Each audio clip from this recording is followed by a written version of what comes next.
அனைவருக்கும் வணக்கம். ஒரு சிறுகதை.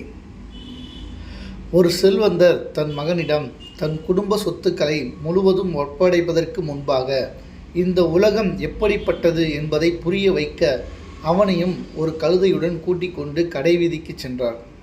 அதை பார்த்த ஒருவர், கழுதை சும்மாதானே செல்கிறது, யாராவது ஒருவர் அதன் மீது ஏறிச் செல்லலாமே என்றார்.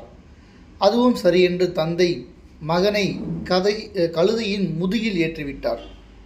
கொஞ்ச தூரம் போனதும் எதிரே வந்த ஒருவர், ஏனப்பா, வயதான தந்தையை இப்படி நடக்க வைத்துவிட்டு நீ கழுதையின் மேல் அமர்ந்து செல்வது நியாயமா என கேட்டார். உடனே மகன் கீழே இறங்கி கொண்டு தந்தையை கழுதை மீது அமரச் சொன்னான்.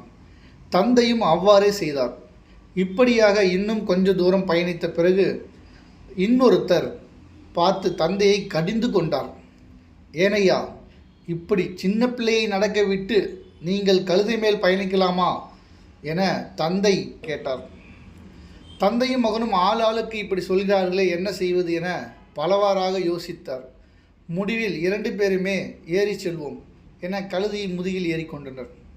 2 பேருமாக கழுதை மீது அமர்ந்து செல்வதை பார்த்த சிலர், அட கொடுமையே, இப்படியும் வாயில்லாத ஜீவனை துன்புறுத்துவீர்களா, இவர்களுக்கு இரக்கமே இல்லையா என எள்ளி நகையாட மனம் குழம்பி போன தந்தையும் மகனும் கழுதையை விட்டு இறங்கியதோடு இல்லாமல் இருவரும் சேர்ந்து கழுதையை தூக்கி தோளில் சுமந்தபடியே நடந்து தொடங்கினர்.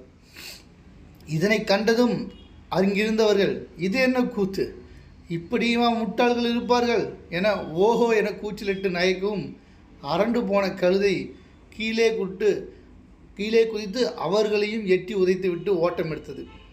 இதை பார்த்த தந்தை மகனிடம், நீ நடந்ததை பார்த்தாயா?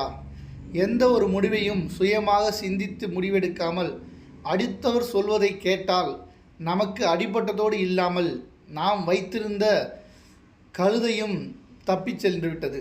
எனவே எல்லோரையும் ஒரே நேரத்தில் திருப்திப்படுத்துவது என்பது இயலாத காரியம். எடுப்பார் கைப்பிள்ளையாக இருக்காமல் நாமவே நல்லது எது கெட்டது எது என்பதை யோசித்து ஒரு காரியத்தில் இறங்க வேண்டும். பல பேர் பலவிதமாக பேசுவார்கள்.